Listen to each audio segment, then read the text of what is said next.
Di sebuah desa kecil yang tersembunyi di balik bukit-bukit hijau, hiduplah seorang wanita muda bernama Lira. Parasnya memukau siapa saja yang melihat, dengan mata coklat lembut yang seakan menyimpan misteri dan rambut hitam panjang yang berkilauan di bawah sinar matahari. Namun, kecantikan itu tidak membawa kebahagiaan. Setelah kehilangan kedua orang tuanya dalam sebuah kecelakaan tragis, hidup Lira berubah menjadi sepi yang tak terperi. Warga desa mengenalnya sebagai gadis pendiam yang jarang keluar rumah kecuali untuk keperluan mendesak. Mereka menganggapnya sombong, tetapi tak ada yang tahu kesedihan yang ia pendam. Dalam hening malam, Lira sering duduk di depan jendela rumahnya yang kecil, memandangi langit berbintang sambil bertanya-tanya apakah masih ada tempat di dunia ini yang bisa memberinya kedamaian. Satu-satunya pelipur lara bagi Lira adalah hutan lebat di tepi desa. Hutan itu menjadi tempat ia melarikan diri dari hiruk-pikuk dan pandangan penuh penilaian dari warga. Dengan setiap langkah di antara pepohonan yang menjulang tinggi, ia merasa sedikit beban hidupnya terangkat. Hutan itu seperti teman yang diam-diam memahami kesedihannya, menawarkan pelukan sunyi yang tak pernah ia temukan di tempat lain. Di sana, Lira menemukan kedamaian, atau setidaknya, ia mencoba. Namun, dalam kesendiriannya yang mendalam, Lira tidak tahu bahwa suatu hari nanti, hidupnya akan berubah di tempat yang paling ia cintai, hutan itu. Sebuah pertemuan tak terduga yang akan mengajarkannya arti keberanian, pengorbanan, dan ikatan yang melampaui batas-batas yang pernah ia bayangkan. Suatu pagi, ketika embun masih membungkus dedaunan dan suara burung mengiringi langkahnya, Lira berjalan lebih jauh dari biasanya ke dalam hutan. Langkahnya tidak terburu-buru, seolah-olah ia ingin hutan memeluknya lebih erat. Udara pagi itu segar, tetapi ada sesuatu yang berbeda. Keheningan terasa lebih dalam, seperti hutan sedang menahan napas. Ketika kakinya menyentuh jalan setapak yang belum pernah ia lewati, ia melihat mulut sebuah gua tersembunyi di balik semak-semak rimbun. Gua itu tampak seperti rahasia yang disembunyikan hutan selama bertahun-tahun. Rasa penasaran Lira mendorongnya melangkah mendekat, meskipun bayangan gelap yang memancar dari dalam gua membuat hatinya sedikit berdebar. Dengan langkah hati-hati, ia memasuki gua. Cahaya matahari yang tersisa di luar mulai menghilang, digantikan oleh kegelapan yang dingin dan sunyi. Di tengah gua, Lira berhenti seketika. Matanya menangkap sesuatu yang besar, tergolek di lantai batu. Ia menahan napas ketika menyadari bahwa itu adalah seekor ular raksasa. Tubuh ular itu berkilauan samar di bawah cahaya redup yang memantul dari dinding gua. Sisik-sisiknya besar, berwarna kehijauan seperti lumut basah. Ukurannya sangat luar biasa, lebih besar dari apapun yang pernah Lira bayangkan. Namun, yang paling menarik perhatiannya adalah matanya. Mata itu tidak menatapnya dengan permusuhan, melainkan dengan lemah, seperti makhluk yang kelelahan setelah bertarung untuk bertahan hidup. Lira melihat luka di tubuh ular itu. Ada goresan panjang di sisinya, dengan darah gelap yang mengalir pelan ke tanah. Hati Lira terasa berat melihat penderitaan makhluk besar itu.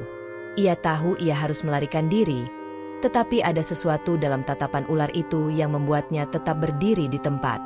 Ia tidak bisa meninggalkannya begitu saja.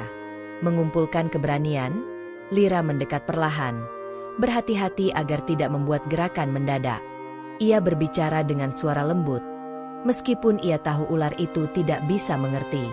Aku hanya ingin membantu," bisiknya. Ular itu tidak bergerak, hanya menatapnya dengan mata yang semakin redup. Lira mencari air dari sungai kecil yang mengalir di dekat gua, menggunakan kain dari pakaiannya untuk membersihkan luka ular tersebut. Jari-jarinya gemetar saat ia bekerja, tetapi ular itu tetap diam, seolah-olah menerima niat baiknya. Saat hari mulai gelap, Lira melangkah keluar gua dengan perasaan yang bercampur aduk, ketakutan, iba, dan rasa penasaran yang dalam. Ia tidak tahu bahwa pertemuan itu adalah awal dari sesuatu yang akan mengubah hidupnya selamanya. Keesokan harinya, Lira tidak bisa menghilangkan bayangan ular raksasa itu dari pikirannya. Ia menghabiskan malam dengan bertanya-tanya apakah ular itu masih hidup, apakah luka-lukanya semakin parah, atau apakah ia melakukan hal yang benar dengan menolongnya. Rasa iba dan keinginan untuk memastikan ular itu baik-baik saja mendorongnya kembali ke gua. Dengan membawa sedikit perban dan kain bersih, Lira melangkah menuju hutan. Hatinya dipenuhi kecemasan, tetapi juga dorongan kuat untuk kembali. Ketika ia memasuki gua, ia menemukan ular itu masih di sana, terbaring lemah tetapi matanya kini menyeratkan sedikit cahaya, seperti harapan yang muncul dari kegelapan. "Aku kembali," bisik Lira. Meskipun ia tahu makhluk itu tidak akan menjawab. Perlahan, ia mendekat dan mulai membersihkan luka-luka ular itu dengan lebih teliti. Ia berbicara lembut sepanjang waktu, menceritakan hal-hal kecil tentang dirinya, tentang bagaimana ia menyukai hutan ini, tentang kesepiannya, dan tentang bagaimana ia merasa tenang di dekat ular itu. Anehnya, berbicara kepada makhluk besar itu membuat hatinya sedikit lebih ringan. Hari-hari berikutnya, kunjungan Lira menjadi rutinitas. Setiap pagi, ia datang dengan membawa air, kain bersih, dan bahkan makanan kecil yang mungkin bisa membantu memulihkan kekuatan ular itu. Dalam keheningan gua, perlahan-lahan Lira merasa terhubung dengan ular itu. Meskipun tidak ada kata yang terucap, setiap gerakan kecil ular, angkat kepala, desisan lembut, atau sekadar tatapan, seperti memberikan jawaban atas keraguan Lira. Mereka mulai memahami satu sama lain dalam bahasa yang tak terucapkan. Ketika luka ular itu mulai sembuh, Lira menyadari bahwa ia tidak lagi datang hanya untuk memastikan ular itu baik-baik saja. Ia datang karena ia merasa nyaman di sana. Ular itu menjadi seperti cermin bagi dirinya sendiri, sama-sama terluka, sama-sama mencari kedamaian di tempat yang jauh dari dunia luar. Tanpa ia sadari, pertemuan yang awalnya penuh ketakutan kini berubah menjadi awal persahabatan yang tidak biasa, tetapi begitu bermakna. Semakin sering Lira menghabiskan waktu di hutan, semakin banyak perhatian yang ia tarik dari warga desa. Mereka mulai memperhatikan bahwa Lira jarang terlihat di pasar atau mengikuti kegiatan desa seperti biasanya. Bisik-bisik tentang kebiasaan anehnya mulai tersebar. Beberapa warga beranggapan bahwa ia pergi ke hutan untuk menghindari mereka, sementara yang lain mencurigai bahwa Lira menyembunyikan sesuatu. "Kenapa dia selalu pergi pagi-pagi dan baru pulang saat senja?" tanya salah seorang wanita di pasar. "Dia mungkin menyimpan sesuatu di hutan, atau bertemu dengan makhluk gaib." Desas-desus ini berkembang menjadi ketakutan ketika salah satu pemburu desa mengaku mendengar suara mendesis yang menakutkan dari dalam hutan. "Itu pasti ular besar," katanya dengan mata membelalak. "Saya tidak melihatnya, tapi suaranya seperti raksasa. Kita harus berhati-hati." Kabar ini dengan cepat menyebar ke seluruh desa. Ketakutan mulai menguasai pikiran warga. Mereka menduga Lira terlibat dengan sesuatu yang berbahaya. Beberapa bahkan menganggapnya telah dipengaruhi oleh makhluk hutan. Lira, yang tidak mengetahui kegemparan ini, terus menjalani harinya seperti biasa. Baginya, kunjungan ke gua adalah satu-satunya hal yang membuatnya merasa hidup. Namun, ketegangan mulai memuncak ketika beberapa pria desa memutuskan untuk mengikuti Lira secara diam-diam. Mereka ingin tahu kemana ia pergi setiap hari. Pada pagi yang tenang, mereka melihat Lira membawa perban dan kain ke arah hutan. Rasa ingin tahu bercampur ketakutan membawa mereka semakin jauh ke dalam pepohonan. Ketika mereka sampai di dekat gua, salah satu dari mereka mengintip ke dalam. Bayangan besar ular raksasa yang tengah beristirahat membuat tubuh mereka gemetar. Mereka mundur dengan napas tertahan, tetapi cukup yakin akan apa yang mereka lihat. Dengan cepat, mereka kembali ke desa untuk memperingatkan yang lain. "Lira memelihara ular raksasa," seru salah satu pria dengan nada cemas. "Itu bukan ular biasa. Itu bisa membahayakan kita semua."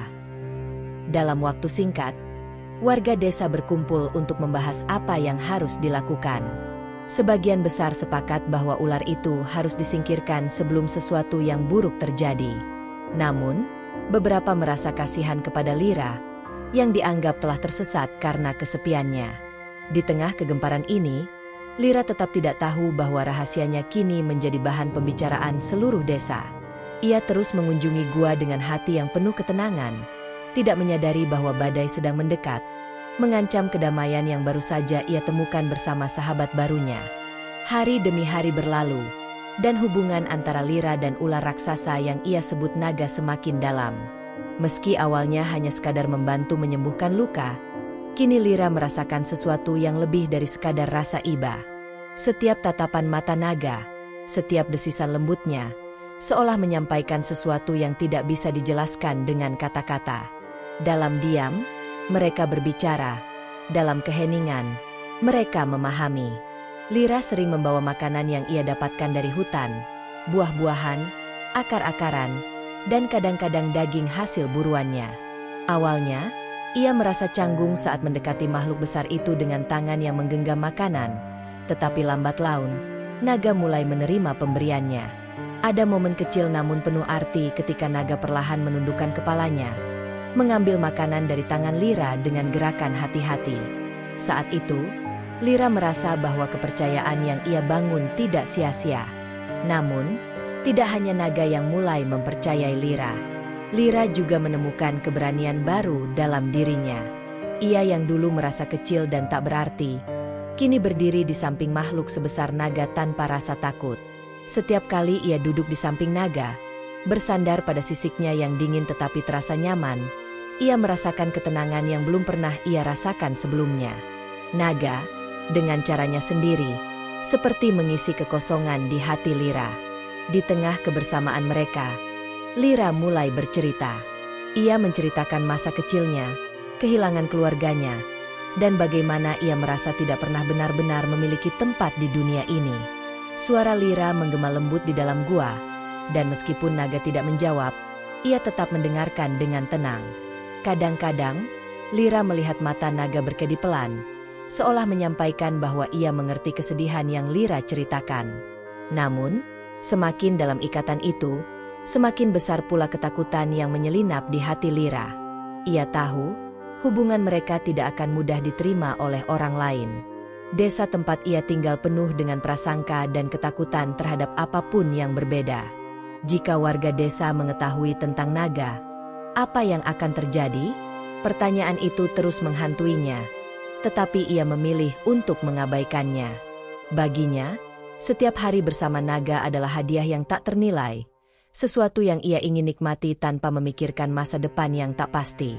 Sementara itu, naga juga mulai menunjukkan tanda-tanda kesembuhan. Luka-lukanya telah mengering, dan tubuhnya yang besar kini bergerak dengan lebih mudah. Tetapi naga tetap tinggal di gua, seperti memahami bahwa di luar sana, dunia bukan tempat yang aman. Dalam keheningan, keduanya berbagi sesuatu yang jauh lebih dalam dari sekadar persahabatan. Itu adalah ikatan yang lahir dari rasa kesepian yang sama, dua jiwa yang saling melengkapi di tengah dunia yang tidak memahami mereka. Namun, kedamaian ini tidak akan bertahan lama. Di luar sana, warga desa semakin gelisah, dan bahaya mulai mengintai kebahagiaan kecil yang baru saja ditemukan Lyra. Desas-desus tentang ular raksasa di hutan semakin menyebar, dan ketakutan warga desa mencapai puncaknya. Mereka mulai meyakini bahwa keberadaan makhluk sebesar itu adalah ancaman besar bagi keselamatan mereka. Bagi mereka, hutan yang selama ini menjadi sumber penghidupan kini berubah menjadi tempat yang penuh bahaya. Namun, lebih dari itu, kecurigaan terhadap Lyra yang terus mengunjungi gua semakin menjadi-jadi. "Dia pasti sudah terpengaruh ular itu," ujar salah seorang warga. "Bagaimana mungkin ia bisa berteman dengan makhluk seperti itu? Sesuatu yang tidak wajar pasti sedang terjadi." Kekhawatiran mereka memuncak menjadi kemarahan. Para pria desa mulai berkumpul untuk merencanakan tindakan. Mereka membawa senjata sederhana, tombak, panah, dan obor, dengan niat untuk mengusir, atau bahkan membunuh, ular raksasa itu. Bagi mereka, tindakan ini adalah demi keselamatan desa. Namun, tidak semua orang setuju. Beberapa wanita tua, yang mengenal Lyra sejak kecil, mencoba membela dirinya. "Lyra bukan orang jahat," kata seorang dari mereka. "Dia hanya berbeda dari kita. Mungkin dia melihat sesuatu yang tidak kita pahami." Tetapi suara-suara ini tenggelam di antara ketakutan dan amarah yang menguasai desa. Malam itu, Mereka sepakat untuk berangkat ke hutan keesokan paginya, membawa semua yang mereka butuhkan untuk menghadapi makhluk yang mereka anggap sebagai ancaman. Sementara itu, Lyra yang tidak tahu apa-apa terus menjalani rutinitasnya. Pagi itu, seperti biasa, ia pergi ke hutan dengan membawa sekeranjang buah-buahan dan kain bersih. Wajahnya tenang, meskipun jauh di dalam hatinya, ada rasa cemas yang sulit ia jelaskan. Ia merasa bahwa kebahagiaan yang ia temukan bersama naga terlalu rapuh, seperti kaca tipis yang sewaktu-waktu bisa pecah. Ketika ia tiba di gua, naga menyambutnya dengan desisan lembut. Lyra tersenyum dan mulai berbicara, menceritakan hal-hal sederhana seperti biasanya. Tetapi hari itu, ada sesuatu yang berbeda. Naga tampak gelisah. Kepalanya bergerak pelan seolah-olah mendengarkan sesuatu yang tidak bisa didengar oleh Lyra. Mata kuningnya memancarkan kewaspadaan yang tidak biasa. Lyra mencoba menenangkannya. "Ada apa?" bisiknya sambil menyentuh sisik dingin di kepala naga. Tetapi naga tidak menjawab, hanya menatap ke arah mulut gua dengan tatapan tajam. Ketika matahari mulai naik, suara langkah kaki dan gemerisik dedaunan semakin jelas terdengar. Lyra menoleh, dan tiba-tiba, ia menyadari apa yang sedang terjadi. Dari balik pepohonan, ia melihat warga desa muncul, membawa obor dan senjata. Wajah mereka dipenuhi amarah, dan teriakan mereka menggema di seluruh hutan. "Lyra, menjauh dari makhluk itu!" Salah satu dari mereka berteriak. Lyra berdiri mematung, tubuhnya gemetar. Ia menatap naga, yang kini mulai mengangkat kepalanya. Tubuh besarnya bergerak perlahan seperti gelombang air yang tenang namun penuh kekuatan. Di antara kebingungannya, hanya satu hal yang terlintas di pikiran Lyra, ia tidak akan membiarkan mereka menyakiti sahabatnya. Dengan keberanian yang ia sendiri tidak tahu dari mana asalnya, ia berdiri di depan naga, melindungi makhluk itu dari warga desa yang semakin mendekat. "Aku mohon, jangan lakukan ini," teriak Lyra. Suaranya bergetar tetapi penuh tekad. Naga tidak pernah menyakiti siapapun. Dia bukan ancaman. Namun, amarah warga sudah terlanjur membara. Mereka tidak mendengar permohonan Lyra, tidak peduli pada rasa takut atau kasih sayangnya. Langkah mereka semakin mendekat, membawa ancaman yang nyata bagi kedamaian yang selama ini Lyra dan naga perjuangkan. Hutan yang tadinya menjadi tempat perlindungan kini berubah menjadi medan yang dipenuhi ketegangan, dan Lyra tahu, momen ini akan menjadi penentu segalanya. Lyra berdiri tegak di depan naga, tubuh kecilnya terlihat rapuh di hadapan warga desa yang membawa senjata. Wajahnya memucat, tetapi matanya penuh dengan keberanian yang tak tergoyahkan. Di belakangnya, naga mengangkat kepalanya tinggi-tinggi, tubuh raksasanya bergerak perlahan, seolah mencoba melindungi Lyra. Namun, naga tidak menyerang. Ia hanya mengamati, tatapannya tajam tetapi tidak agresif. "Pergilah, Lyra. Ular itu harus dihentikan sebelum membahayakan kita semua," teriak salah seorang pria dari kerumunan. "Aku tidak akan pergi," balas Lyra. Suaranya menggema di antara pepohonan. "Kalian tidak mengerti. Naga tidak pernah menyakiti siapapun. Dia hanya ingin hidup, seperti kita semua." Namun, permohonannya tidak didengar. Ketakutan telah membutakan warga desa. Dengan isyarat dari salah satu pemimpin mereka, seorang pria menarik busur dan menembakkan panah ke arah naga. Panah itu melesat cepat, tetapi sebelum mencapai sasaran, naga memutar tubuhnya, melindungi Lyra dengan sisiknya yang keras. Panah itu terpental, tidak melukai makhluk itu, tetapi tindakan itu memicu keberanian warga desa untuk menyerang. Lyra berteriak, mencoba menghentikan mereka, tetapi panah demi panah terus meluncur. Naga, meski terluka oleh beberapa panah yang menembus sisiknya, tetap tidak bergerak dari posisinya. Ia berdiri seperti perisai, melindungi Lyra dari serangan apapun. Darah gelap mulai mengalir dari tubuhnya, tetapi naga tidak menunjukkan rasa sakit.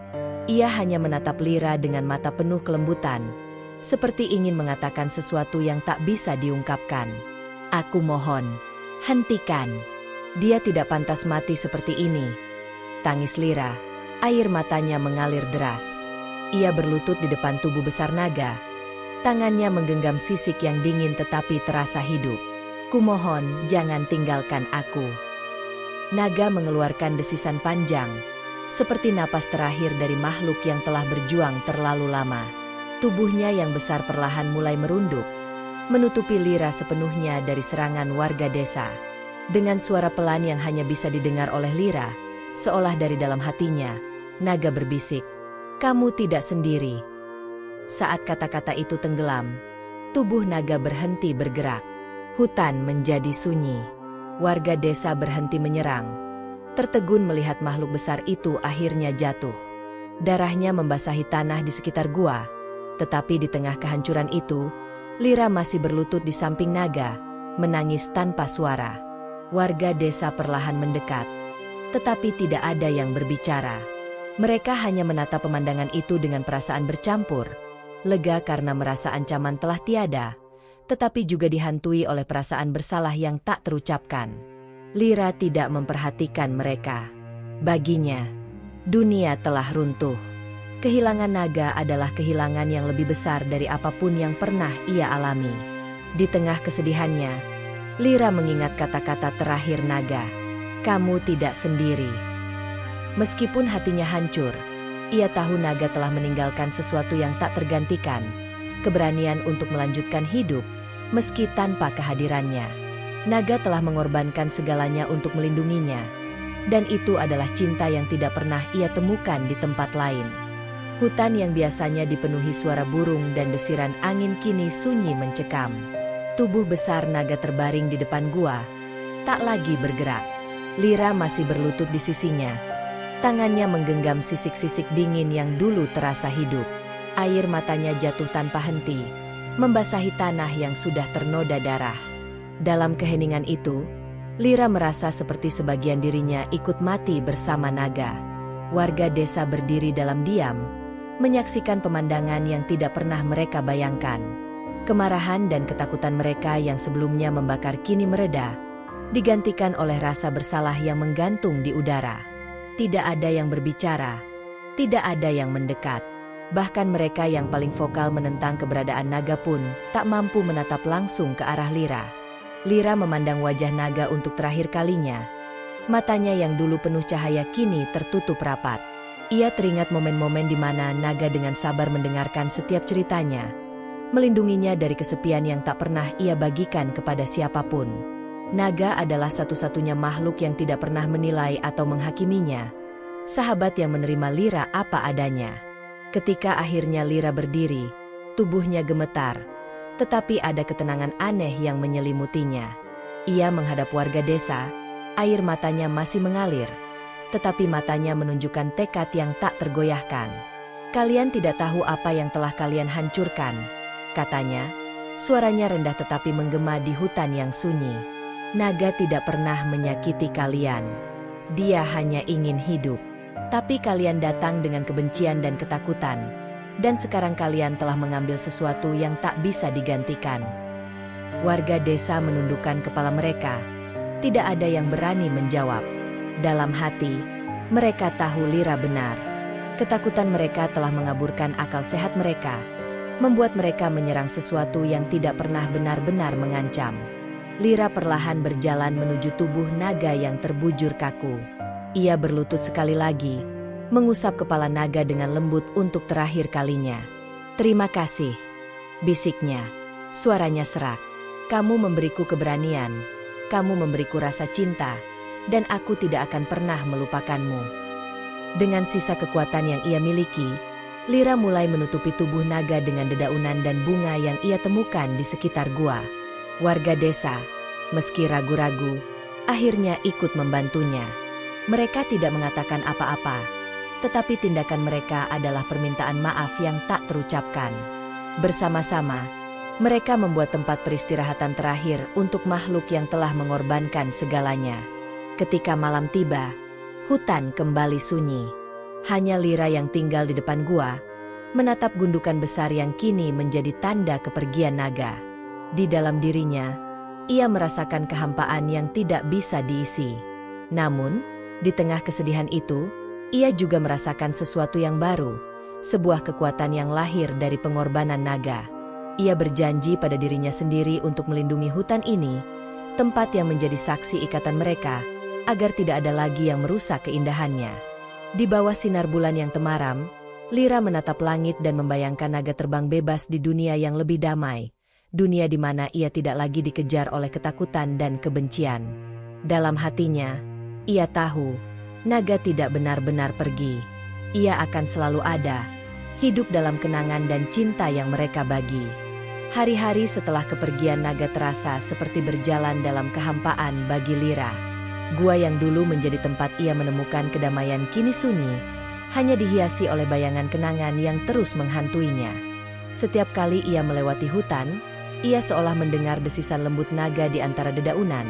Tetapi ketika ia menoleh, hanya angin yang menyambutnya. Di desa, suasana juga berubah.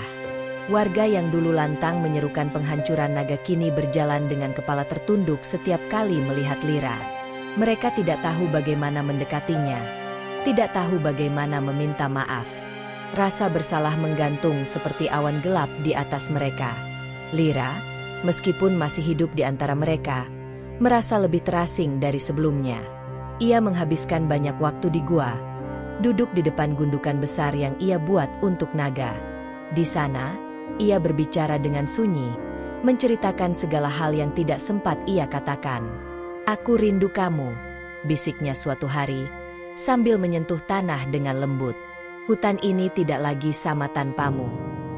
Namun, meskipun kesedihan itu mendalam, ada sesuatu yang mulai tumbuh di hati Lyra. Ia mengenang kata-kata terakhir naga, "Kamu tidak sendiri." Kata-kata itu, meskipun sederhana, seperti cahaya kecil di tengah kegelapan. Naga telah memberikan segalanya untuk melindunginya, dan Lyra tahu ia tidak boleh menyia-nyiakan pengorbanan itu. Perlahan, ia mulai menemukan kembali kekuatan dalam dirinya. Ia tidak ingin naga diingat sebagai ancaman, tetapi sebagai makhluk yang membawa kebaikan dan pelajaran tentang keberanian. Ia mulai berbicara kepada beberapa warga desa, menceritakan kisahnya dengan naga, bukan dengan amarah, tetapi dengan kasih. Ia ingin mereka mengerti bahwa ketakutan tidak boleh menjadi dasar untuk menghancurkan sesuatu yang tidak mereka pahami. Pada awalnya, hanya sedikit yang mau mendengarkan. Namun, semakin sering Lyra berbicara, semakin banyak warga yang mulai menyadari kesalahan mereka. Mereka mulai melihat naga tidak lagi sebagai ancaman, tetapi sebagai makhluk yang berani dan penuh kasih. Sosok yang telah mengorbankan segalanya demi melindungi Lyra. Dalam diam, warga desa mulai membantu Lyra menjaga gua itu, membersihkan area sekitar, dan bahkan meninggalkan bunga sebagai tanda penghormatan. Meskipun luka di hati Lyra belum sembuh sepenuhnya, ia mulai merasa bahwa naga tidak pernah benar-benar pergi. Di setiap hembusan angin yang lembut, di setiap dedaunan yang bergoyang, ia merasakan kehadirannya. Dalam kesedihan yang mendalam, Lyra menemukan kekuatan baru, sebuah tekad untuk menjaga warisan sahabatnya dan memastikan bahwa pengorbanannya tidak sia-sia. Di hutan yang perlahan kembali tenang, Lyra berjalan dengan langkah yang lebih mantap. Hatinya masih diliputi kerinduan, tetapi ia tahu bahwa ia tidak sendiri. Naga telah memberinya keberanian, dan dengan keberanian itu, ia bertekad untuk melindungi tempat yang menjadi saksi persahabatan mereka. Hutan itu, kini, menjadi rumah tidak hanya bagi Lyra, tetapi juga bagi kenangan abadi naga. Bulan demi bulan berlalu, tetapi kenangan tentang naga tetap hidup dalam hati Lyra. Ia tidak lagi memandang hutan hanya sebagai tempat pelarian, tetapi sebagai tanah yang harus ia rawat dan lindungi. Dengan tekad yang kuat, ia memutuskan untuk mengabdikan hidupnya sebagai penjaga hutan, menjaga tempat yang menjadi saksi ikatan tak tergantikan antara dirinya dan naga. Setiap pagi, Lyra berkeliling hutan, memastikan tidak ada tangan manusia yang merusak pohon atau merusak ekosistem. Ia belajar lebih banyak tentang tumbuhan dan hewan di sana, memahami cara kerja alam dengan lebih dalam. Dengan setiap langkah yang ia ambil, ia merasa lebih dekat dengan naga, seolah-olah roh sahabatnya terus membimbingnya dalam diam. Warga desa, yang dahulu memandang hutan dengan ketakutan, perlahan mulai menghormati hutan itu. Mereka tidak lagi berani masuk sembarangan, apalagi merusaknya. Mereka menyebut Lyra, penjaga hutan, bukan sebagai ejekan, tetapi sebagai tanda penghormatan. Beberapa warga bahkan mulai membantu Lyra, menanam pohon baru, dan menjaga hutan agar tetap subur. Mereka menganggapnya sebagai cara untuk menebus kesalahan mereka di masa lalu. Di depan gua tempat naga menghembuskan napas terakhirnya, Lyra mendirikan sebuah tugu sederhana dari batu-batu hutan. Tugu itu dihiasi bunga liar yang ia kumpulkan setiap hari.